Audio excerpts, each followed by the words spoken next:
زندگی سجا کر جینا زندگی کیا ہے حضرت کی زبان سے سنتے بھاگیے نہیں حضرات جو لوگ جا رہے ہیں درخواست ہے کہ آ جائیں اور پیچھے جو کرسی پہ بیٹھے ہوئے ہیں حضرات آ جائیے آگے آ جائیے بھائی مہربانی ہو کے آ جائیے جلسہ بالکل آخری مرحلے میں ہے تھوڑی دیر صبر کے ساتھ بیٹھ جائیے الحمدللہ رب العالمین والعاقبۃ للمتقین والصلاة والسلام على سید المرسلین اما بعد قال اللہ تبارک و تعالی فی کلامہ المجید اعوذ باللہ من الشیطان الرجیم بسم اللہ الرحمن الرحیم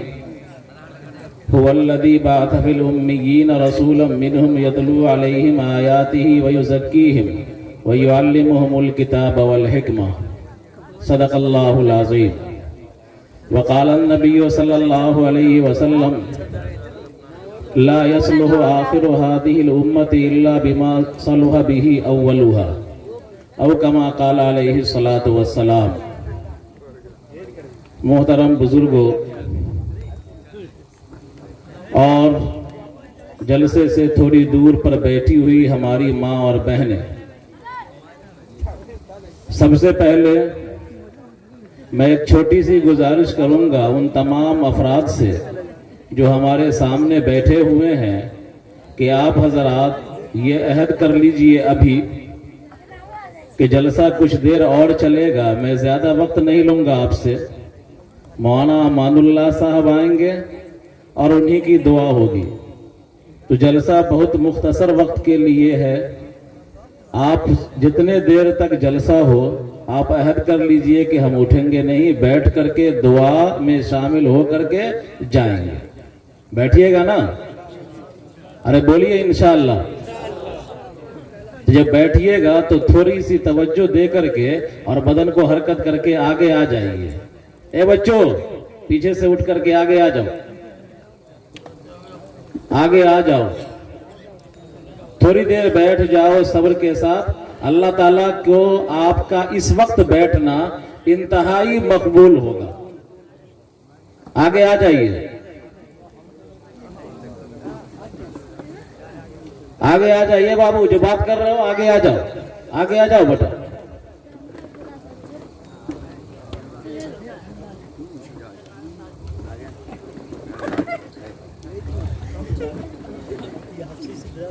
ٹائم 2 سے زائد ہو گیا ہے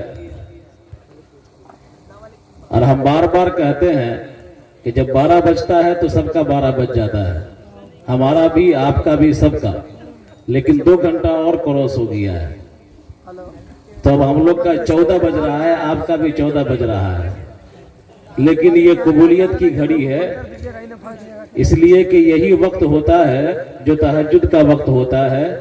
انہی اوقات میں اللہ کے بندے اللہ کے آگے سرو سجود ہوتے ہیں، روتے ہیں، گر گراتے ہیں، اللہ کی معرفت حاصل کرتے ہیں۔ اور ابھی 15 شعبان کی رات گزری ہے، اس رات کو جو ہم جاگتے ہیں وہ اس لیے جاگتے ہیں کہ اس رات میں سورج ڈوبنے کے بعد سے لے کر کے سورج کے طلوع ہونے تک اللہ کی رحمت بندوں کی طرف متوجہ رہتی ہے اور آسمان سے ندا آتی ہے کہ ہے کوئی رزق کا طلبگار، ہے کوئی مغفرت کا مانگنے والا، تو ہم اس وقت کہتے ہیں پوری رات اللہ اللہ کہتے ہیں اور اللہ سے رزق مانگتے ہیں، اللہ سے مغفرت مانگتے ہیں۔ اس لیے نہ مانگتے ہیں کہ وہ رات برکت والی ہے۔ تو ابھی جو لمحہ ہے یہ 1.5 گھنٹہ 2 گھنٹے کا فجر کی اذان سے پہلے کا جو وقت ہے یہ شب برات کی جو پوری رات ہے اس سے کم نہیں ہے۔ یہ روزانہ یہ لمحہ میسر ہوتا ہے آپ کو، لہذا ان اوقات میں اگر آپ جاگے ہوئے ہیں تو یہ اللہ کا احسان سمجھیے کہ اللہ آپ کو جگائے ہوا ہے اور شیطان آپ پر غالب نہیں آیا ہے، یہ اللہ کا احسان ہے کہ آپ دین کی بات سن رہے ہیں۔ انشاءاللہ فجر کی نماز کے بعد آپ سوئیں گے تو آپ کا یہ بیٹھنا اور یہ پوری رات یہ جاگ کر کے گزار دینا پوری رات عبادت کا ثواب لکھا جائے گا۔ اس لیے جلسہ تفریح کے لیے نہیں ہے، یہ دینی پروگرام ہے، یہ ایک عبادت ہے جو مقررین کر رہے ہیں اور آپ سن رہے ہیں، یہ عبادت ہے۔ اور عبادت کے بعد دعا ہوتی ہے اور دعا میں ہر آدمی چاہتا ہے کہ ہم شریک ہو جائے. تو آپ حضرات کو اب یہ بیٹھنا ہے جی جات کر کے کہ کچھ دیر اور بیٹھ جاتے ہیں تاکہ دعا میں حصہ لے کر کے اور ہم یہاں سے جائیں گے, فجر کی نماز پڑھیں گے اور اس کے بعد آرام سے سو جائیں گے. بہرحال یہ تو ایسی ہی بات تھی. یہ جو جلسہ ہوا ہے یہ ادارہ حفظ القرآن جو آپ کی بستی میں قائم ہوا, جس کے بانی و ناظم جناب حافظ خورشید صاحب دامت برکاتہم ہیں, اس ادارے سے 3 حفاظ کرام نے قرآن کریم کی تکمیل کی, پورا قرآن یاد کیا, اور اللہ کا فضل ہے کہ ان کے سروں پر آپ نے تاج دیکھا, ان کے سروں پر پگڑی باندھی گئی آپ کے سامنے, اور انہی کے نام پر اعزاز قرآن کے نام سے, اعزاز حفاظ کے نام سے یہ جلسہ منعقد کیا گیا ہے. آپ کی یہ بستی تعلیم یافتہ بستی ہے, پڑھی لکھی بستی ہے, اور سمستی پور ضلع میں آپ کے اس خطے کو, پورے سمستی پور ضلع میں آپ کے اس خطے کو, سلہا, منوروا, چروٹنا, آپ کے اس خطے کو اللہ نے قبول کیا ہے دین کے لیے, دینی علم کے لیے. آپ کی اس بستی کے درجنوں علماء, درجنوں حفاظ مختلف جگہوں میں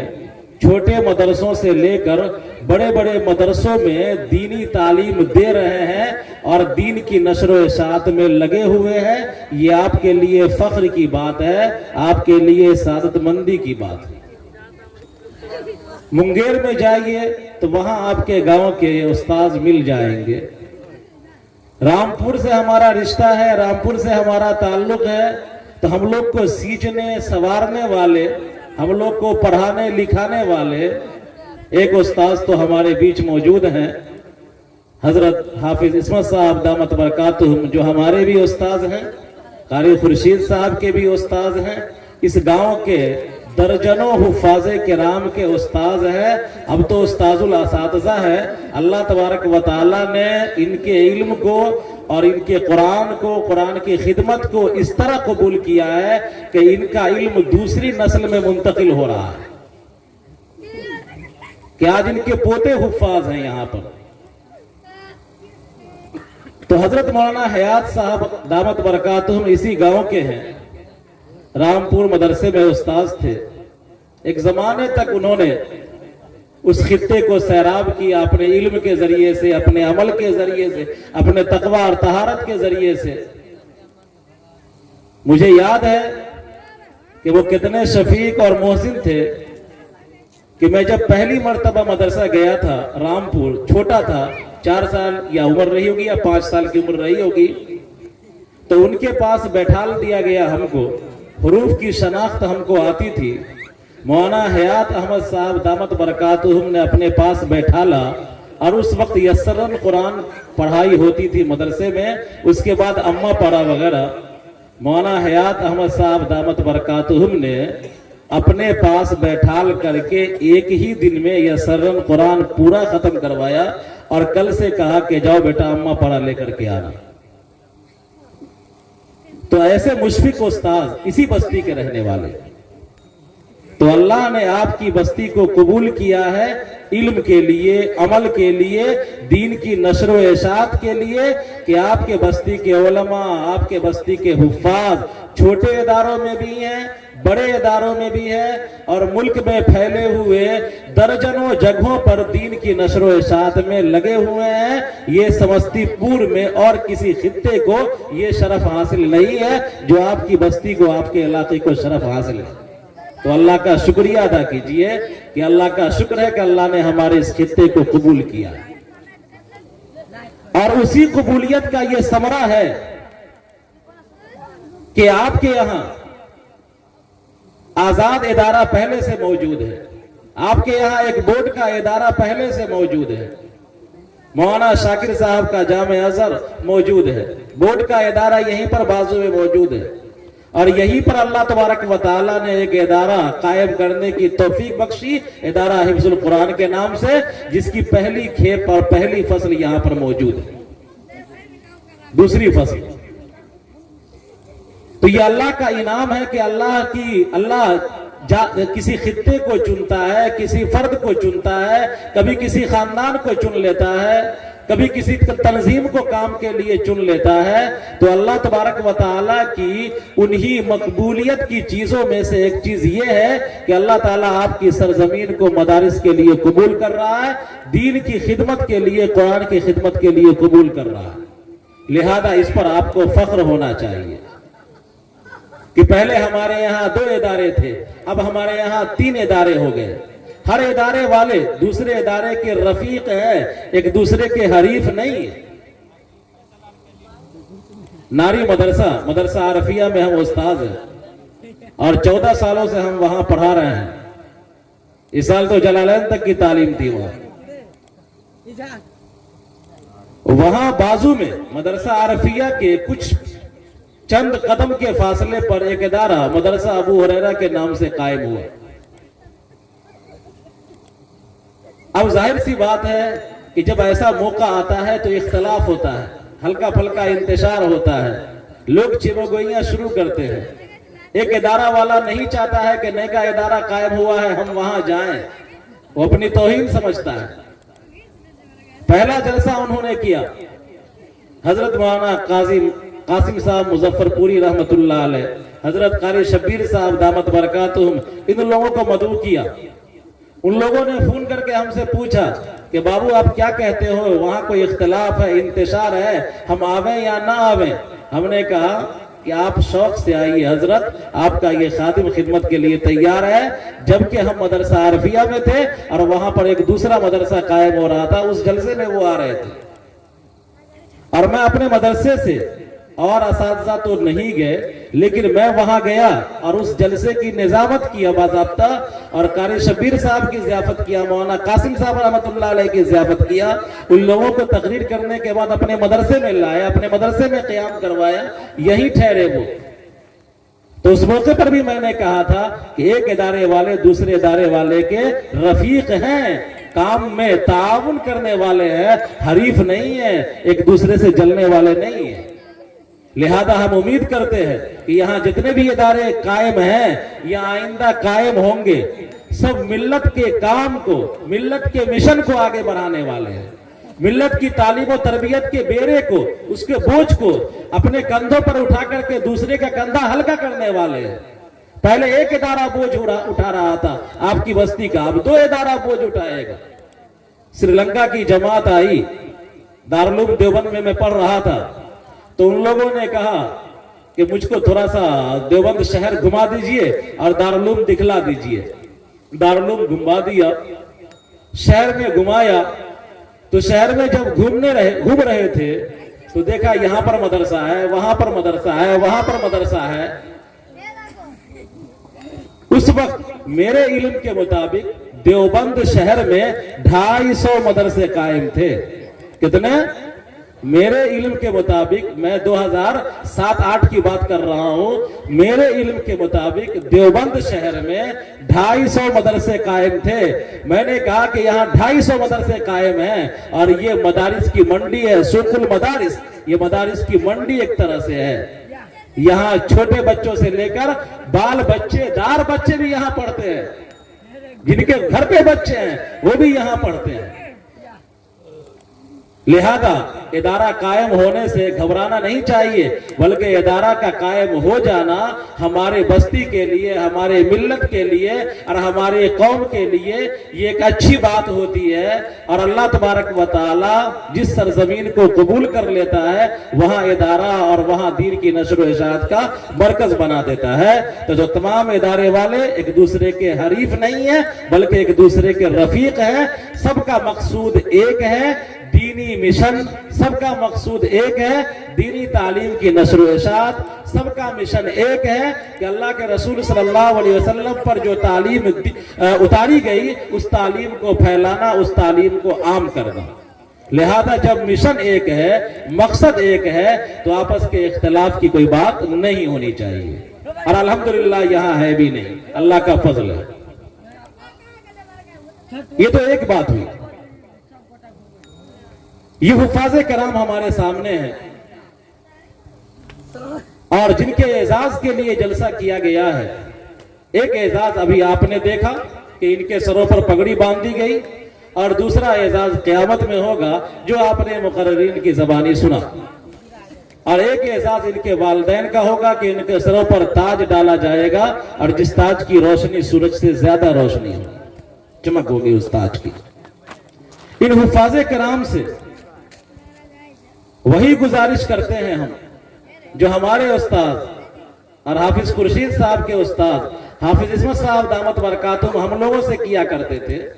اور اسی طرح ہم لوگوں کے ایک اور استاد تھے رحمت اللہ علیہ ہو گئے، جناب قاری علیم اللہ صاحب رحمت اللہ علیہ جامع مظفر پور کے، ہمارے بھی استاد ہیں، ان کے بھی استاد ہیں، اور اس گاؤں کے درجنوں حفاظ کے وہ بھی استاد ہیں۔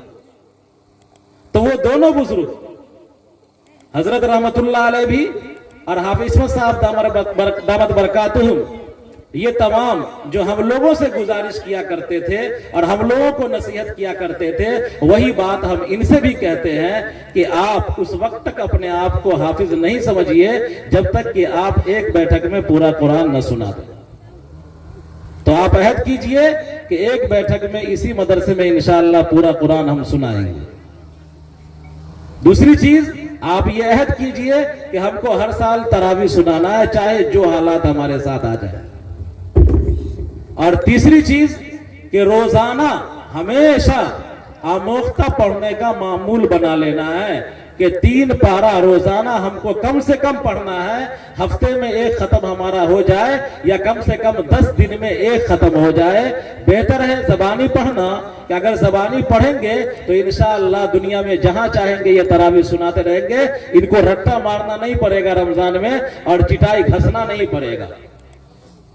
دیکھتے ہیں حفاظ کو پورے سال قرآن چھوڑے رہتے ہیں، لیکن جب رمضان کا مبارک مہینہ آتا ہے تو اس سے پہلے ٹوپی بھی چڑھا لیتے ہیں، داڑھی بھی بڑھا لیتے ہیں، اور مسجد میں جا کر چٹائی گھستے رہتے ہیں۔ تو اگر یہ حفاظ کرام 3 پارہ پڑھنے کا معمول بنا لے کہ ہم کو 3 پارہ زبانی پڑھنا ہے، تو انشاءاللہ قرآن قیامت تک کے لیے ان کے سینے میں محفوظ ہو جائے گا اور قرآن کبھی نکلے گا نہیں اس سے۔ لیکن اگر تھوڑی سی غفلت ہوئی، لاپرواہی ہوئی، تو بہت سارے حفاظ کو آپ نے دیکھا جن کے سروں پر تاج سجایا گیا اسی طرح، لیکن 1 سال 2 سال 3 سال کے بعد وہ تاج کو بھی بھول گئے اور قرآن پڑھنا بھی بھول گئے۔ اب اگر ٹھیک سے ناظرہ پڑھتے ہیں تو بھی اٹک جاتے ہیں، یہ حال ہو جاتا ہے حفاظوں کا۔ لہذا قرآن کی طرف سے غفلت نہیں برتنا ہے۔ جو چیز اعلیٰ ہوتی ہے، اونچی ہو جاتی ہے، اگر اس چیز کی قدر نہ کی جائے تو وہ چیز چھن جاتی ہے۔ آپ بینک سے روپیہ لے کر کے آئیں، آپ کے پاس زیورات ہوں، آپ کے پاس سونے چاندی ہوں، اور لا کر کے آپ اس کو سجا کر کے ٹھیک سے بکسا میں بند کر کے نہ رکھیں بلکہ صحن میں چھوڑ دیں، تو کیا آپ یہ امید کرتے ہیں کہ آپ کا زیور محفوظ رہے گا؟ بلکہ نہیں، کوئی بھی لے جا سکتا ہے، چور اچکا اٹھا کر کے لے کر کے بھاگ جائے گا۔ کیوں؟ اس لیے کہ زیور ایک قیمتی چیز ہے، سونا اور چاندی ایک قیمتی چیز ہے۔ تو دنیا کی سب سے قیمتی دولت اللہ نے ان کو دیا ہے، قرآن کریم ان کے سینے میں محفوظ ہو گیا ہے۔ اگر یہ ناقدری کریں گے، قرآن کی تلاوت نہیں کریں گے، تو شیطان ان کے قرآن کو اچک لے جائے گا، قرآن بھول جائیں گے۔ اور قرآن بھولنے والے کی سزا کیا ہے؟ کتنی سخت وعید ہے کہ اس کو جہنم کے گڑھے میں ڈالا جائے گا، اور ایک فرشتہ جہنم کا دروغہ پتھر مارے گا اس کے سر پر، اور پورا سر کچل دیا جائے گا، چورا چورا ہو جائے گا، پتھر کافی دور چلا جائے گا۔ پھر وہ فرشتہ جائے گا، پتھر کو اٹھا کر کے لائے گا، اور اس کا سر دوبارہ جوائنٹ ہو جائے گا۔ پھر فرشتہ جس طرح مارتے ہیں نا، والی بال کھیلتے ہیں اور مارتے ہیں گیند، اسی طرح فرشتہ پتھر مارے گا ان کے سر پر، اور پھر سر چکنا چور ہو جائے گا۔ یہی عذاب ہوتا رہے گا۔ تو کتنا سخت عذاب ہے، اور یہ سخت عذاب کیوں ہوگا؟ اس لیے کہ اللہ نے سب سے بڑی دولت دی ان کو، اور سب سے بڑی دولت کی اگر ناقدری کریں گے تو اتنا سخت عذاب ہوگا۔ لہذا قرآن ہمیشہ آپ کے سینے میں محفوظ رہے، اس کی فکر کرنی ہے، اور اس کی فکر کا طریقہ یہی ہے کہ آپ کو ہمیشہ آموختہ پڑھتے رہنا ہے، ہفتے میں کم سے کم ایک ختم کرتے رہنا ہے۔ اگر ایک ختم کرتے رہیں تو انشاءاللہ زندگی بھر کلام سینے میں محفوظ رہے گا، اور جب قیامت میں کہا جائے گا کہ آپ پڑھتے جائیے، چڑھتے جائیے، تو آپ کہیں پر اٹکیں گے نہیں، رکیں گے نہیں، بلکہ آپ پڑھتے چلے جائیں گے۔ ہمارے ذہن میں، حفاظ کرام کے ذہنوں میں، چونکہ علماء کا مجمع ہے اس لیے میں یہ بات کر رہا ہوں، حفاظ کرام کے ذہنوں میں ایک وہم آ گیا ہے یا ایک خلجان پیدا ہو گیا ہے۔ حفاظ کرام یہ سمجھنے لگے ہیں کہ ہم رمضان میں تراویح سنا دیے بس ہو گیا، حالانکہ جو بچہ رمضان میں تراویح سناتا ہے ضروری نہیں کہ اس کو قرآن یاد ہو، اس لیے کہ اسی بچے کو، جو بچہ رمضان میں ایک پارہ سنا دیا ہے، اسی کو اگر 2 روز گزر جانے کے بعد کہیے کہ بیٹا جو پارہ آپ سنا چکے ہیں 3 دن پہلے ذرا سنا دیجئے ہم کو، تو وہ بچہ نہیں سنا پائے گا قرآن۔ اس کا مطلب ہے کہ اسی ایک پارہ کو یاد کیا اور سبق کی طرح سنا دیا کسی طرح، لیکن دوبارہ جب اس کو ریوائز کیا جائے گا، سنا جائے گا، تو وہ قرآن میں کوتاہی کرے گا، نہیں سنا پائے گا، کہیں کہیں اٹکے گا۔ تو حفاظ کرام کے ذہن میں یہ غلط فہمی پیدا ہو گئی ہے کہ تراویح سنا لیا ہم کو قرآن یاد ہے۔ نہیں، قرآن اس وقت یاد مانا جائے گا آپ کو کہ جب آپ جہاں سے آپ کو کہا جائے پڑھنے کے لیے 1 پارہ 2 پارہ 3 پارہ آپ پڑھ دیجئے، اٹکیے نہیں، آپ بہکیے نہیں، تو یہ سمجھا جائے گا کہ قرآن آپ کو یاد ہے۔ لہذا قرآن کا اعزاز مشکل سے ملتا ہے، اور اعزاز کی قدر کرنے والوں کے سینے میں قرآن رہتا ہے، اور اگر قدر نہ کی جائے تو قرآن سینے سے نکل جاتا ہے۔ امید ہے کہ ان باتوں پر آپ حضرات توجہ دیں گے انشاءاللہ۔ اللہ تعالیٰ سے دعا ہے کہ اللہ تبارک و تعالیٰ آپ کے سینے میں اور تمام حفاظ کے سینے میں قرآن کریم کو تا دم حیات محفوظ رکھے، اور اللہ تبارک و تعالیٰ نے حفاظ کرام کے لیے جو انعامات کے وعدے کیے ہیں وہ انعامات تمام حفاظ کرام کو اللہ تعالیٰ عطا کرے، اور آپ سب کو اس کا مصداق بنا دے۔ میں نے ایک آیت پڑھی ہے، اس آیت کے اندر 4 باتیں بیان کی ہیں۔ یتلو علیہم آیاتہ ویزکیہم ویعلمہم الکتاب والحکمہ، کہ اللہ کے رسول صلی اللہ علیہ وسلم جب آئے دنیا میں تو آپ کا کام 4 تھا۔ ایک کام تو یہ تھا کہ یتلو علیہم آیاتہ، کہ لوگوں کے سامنے قرآن کی آیات کی تلاوت کیا کرتے تھے، آپ پڑھ کر کے سنایا کرتے تھے۔ الحمدللہ اس ایک کام کو ان لوگوں نے پورا کر لیا ہے، قرآن کی تلاوت ان کو آ گئی، قرآن پڑھنا آ گیا، اور ہم میں سے بہت سارے لوگوں کو قرآن پڑھنا آتا ہے الحمدللہ، لیکن آج بھی اسی خطے میں، اسی دنیا میں ہزاروں مسلمان ایسے مل جائیں گے جن کو قرآن پڑھنا نہیں آتا۔ وہ مسلمان کیسا ہے جس کو قرآن پڑھنا نہ آئے؟ خدا کی قسم وہ سچا پکا مسلمان نہیں،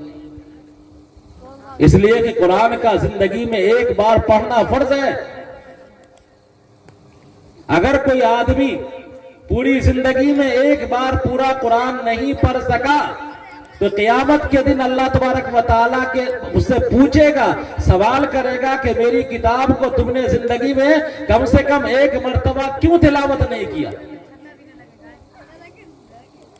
تو قرآن کریم کا زندگی میں ایک بار ختم کر لینا، الحمد سے لے کر ناز تک پڑھنا، یہ فرض ہے۔ جس طرح نماز فرض ہے، روزہ فرض ہے، اس طرح یہ فرض ہے۔ اب جائزہ لے لیجئے کہ آپ کے گھروں میں، آپ کی بستی میں کتنے افراد ایسے ہیں کہ جو اس بات میں بڑے کوتا ہیں، الحمد بھی ٹھیک سے نہیں پڑھ سکتے، اور الف لام میم بھی ٹھیک سے نہیں پڑھ سکتے، ناس اور فلق بھی ٹھیک سے نہیں پڑھ سکتے، پورا قرآن وہ کیسے ٹھیک سے پڑھیں گے؟ لہذا سمجھیے اس چیز کو کہ قرآن کریم آپ سیکھیے صحیح تجوید کے ساتھ،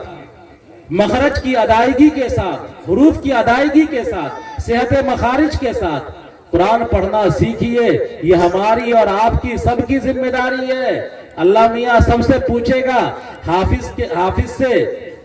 ہے، ان کے ابا اگر قرآن نہیں پڑھے ہوئے ہیں، ان کی اماں اگر قرآن نہیں پڑھی ہوئی ہے،